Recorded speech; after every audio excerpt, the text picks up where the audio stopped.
Happy birthday to you.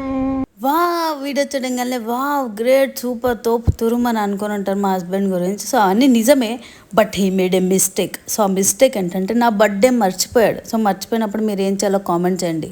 Birthday మర్చిపోయిన husband ఏం చేయాలో మీరే కామెంట్ చేయండి. సో బర్త్డే గురించి మర్చిపోయి ప్రశాంతంగా నిద్రపోతున్నాడు. నేను లేపి డేట్ చూపిస్తుంటే ఇరిటేట్ చేయకెళ్ళు, నాకు పని ఉంది, నన్ను పడుకోనివ్వు అంటున్నాడు. సో ఇలా అయితే మీరేం చేస్తారో కామెంట్ చేయండి. సో ఇప్పుడు లేపుతాను, ఏమంటారో మీరే హలో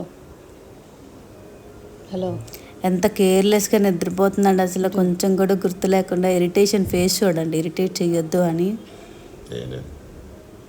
డేట్ కనిపించలేదా ఈరోజు? డేట్ ఎంత?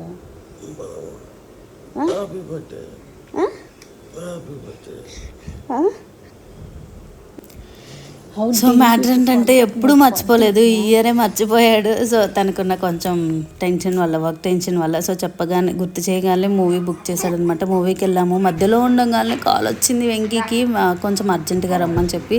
సో వెళ్ళిపోతానని చెప్పాడు, ఇంటి దగ్గర డ్రాప్ చేసి. ఇట్స్ ఓకే అని చెప్పాను నేను. తనని మనం అండర్స్టాండ్ చేసుకోవాలి, మనల్ని వాళ్ళు అండర్స్టాండ్ చేసుకుంటారు. సో అప్పుడే లైఫ్ హ్యాపీగా ఉండిద్ది. ఎప్పుడు వెళ్తామన్నా సో నాకు ఇంపార్టెంట్ డే ఈరోజే అని మనం అనుకోకూడదు. వాళ్ళు హ్యాపీగా ఉంటే, మనం హ్యాపీగా ఉంటే ఎవ్రీడే సెలబ్రేట్ చేసుకోవచ్చు. నాకు ఈరోజే నీకు టైం ఇవ్వాల్సిందే అని మనం హెరాస్ చేయడం కరెక్ట్ కాదు. సో తనైతే వెళ్ళిపోయాడు అనమాట. కేక్ కట్ చేపించాడు. So happy. నేను అది కూడా ఎక్స్పెక్ట్ చేయలేదు తనకున్న బిజీ టైంలో. But I'm so lucky to have you కన్నా, love you so much. So మేమైతే రెస్టారెంట్కి వచ్చాం ఫ్రెండ్స్తో. అరేబియన్ మండీకి రెస్టారెంట్ బాగుంది కదా. స్లిప్పర్ స్టాండ్, హ్యాండ్ వాష్ కూడా వాళ్ళే చేపిస్తారంట. సో మా వాడైతే మామూలు గోల్ కాదు, రచ్చ చేసేస్తున్నాడు, అటు ఇటు దూకేస్తున్నాడు. సో అరేబియన్ మండీలో ది బెస్ట్ నాకేంటంటే సూప్ కోసమే వెళ్తాను నేను. సో ఫుల్గా తినేసాం, సెలబ్రేషన్స్ అయిపోయినాయి అనుకొని నేను పక్కింట్లో కబుర్లు చెప్పడానికి వెళ్ళాను. తీరా చూస్తే ఇంటికి రా ఒకసారి అని చెప్పి కాల్ చేశాడు వెంకీ. వచ్చాడని కూడా తెలియదు నాకు. వచ్చేసరికి సో ఇదంతా అరేంజ్ చేశాడు. సో ఇలా అండర్స్టాండ్ చేసుకుంటే ఇంత సెలబ్రేషన్స్ ఉంటాయి. అదే గొడవ వేసుకొని ఉంటే తను అంతే ఉండేవాడు మూడీగా, నేను ఇంతే ఉండాల్సి వచ్చేది. సో హ్యాపీగా ఉండడం వల్ల మళ్ళీ తను సెలబ్రేట్ చేశాడనమాట. లవ్ యూ సో మచ్ కన్నా. సో మ్యాటర్ ఏంటంటే నేను వేరే నా ఫ్రెండ్కి చెప్పాను రేపు నా బర్త్డే కానీ మీ అన్న మర్చిపోయాడు అని. సో తను వాళ్ళ హస్బెండ్కి చెప్పింది. వాళ్ళ హస్బెండ్ వెంకీస్ బెస్ట్ ఫ్రెండ్ అనమాట.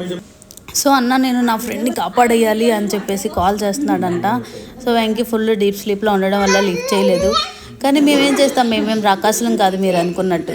మీరు మాకు టైం ఇస్తే, లవ్ ఇస్తే మేము ఎన్ని రోజులైనా వెయిట్ చేస్తూ ఉండడానికి రెడీగా ఉంటాం. సో మీ ఇవ్వాలని మీరు అనుకుంటే చాలు. సో మీరే టైంపాస్ చేస్తూ బయటే ఉండిపోతారు ఫ్రెండ్స్తో జాలీగా, మమ్మల్ని పట్టించుకోరు అనేది మా పాయింట్ అనమాట. So I'm lucky. వెంకీ అలా కాదు, ఎప్పుడు ఇంటికి వెళ్దామా, టైం స్పెండ్ చేద్దామా అని చూస్తాడు. లవ్ యూ కన్నా. నాకు విష్ అండ్ బ్లెస్ చేసిన అందరికీ థ్యాంక్ యూ.